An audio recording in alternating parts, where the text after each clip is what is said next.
and Nova Express in 1964. The revised second edition of The Soft Machine, published in March 1966 by Grove Press in New York, the only text most readers know, can be placed second since it followed Nova Express in 1964 and came before Grove's revised edition of The Ticket That Exploded in 1967. And the third edition of The Soft Machine, published in July 1968 by John Calder in London, kept in print in the UK, was the final version of any title in so claims third place. Preposterously, there have been enough soft machines for a trilogy of trilogies, and the textual history of Burroughs' book has been almost as baffling as anything between its covers. Clearing a path through that bibliographical jungle is one aim of this new fourth edition. Like most remakes or sequels, as Burroughs produced new editions of the title, it could be said he ended up losing the plot. And that despite the brilliance of some of its new material, the second edition is structurally a mess. The third even more so. While that's true, it again misses the point. The original Soft Machine was the most extreme of all Burroughs's cut-up books, the most uncompromising, but his revisions over time were not merely a series of compromises or mistakes, since the original was itself a messy hybrid of materials, impossible to read in any conventional sense. There was therefore no plot to lose, only experiments to try again, and again. Equally, while the history of publication is confusing, it's the mere tip of a huge archival iceberg that reveals both the messiness and the great care in Burroughs's working practices. Instinctively, as much as ideologically, contradiction was part of his method.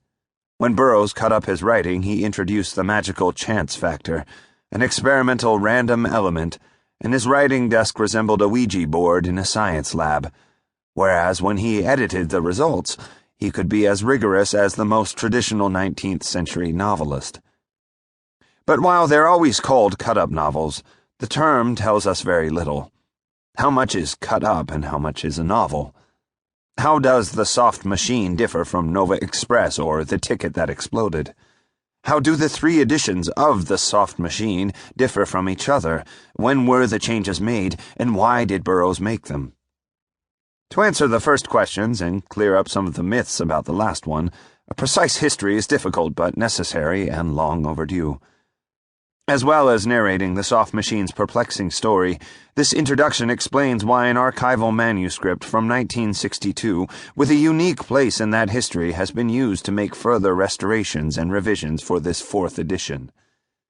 More precise details of texts and manuscripts are given in the notes section, supplemented by appendices that include material from the first and third editions, as a gesture towards the multiple textual identities of Burroughs's soft machines.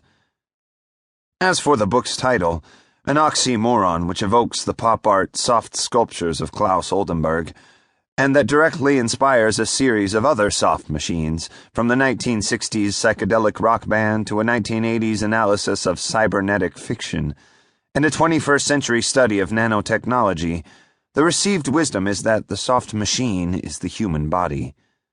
In other words, the phrase sums up Burroughs's urgent warning against genetic and cultural determinism. His bleak vision that we're automata manipulated by inner and outer forces, from sexual desires to media brainwashing. The received wisdom comes from Burroughs himself, but is misleading nonetheless. Significantly, he offered this definition at the very last possible opportunity, in an appendix added to the third edition of The Soft Machine. The two previous editions not only lacked a definition, astonishingly, they never used the phrase soft machine, except in their titles. But Burroughs didn't come up with a meaning just for the 1968 edition.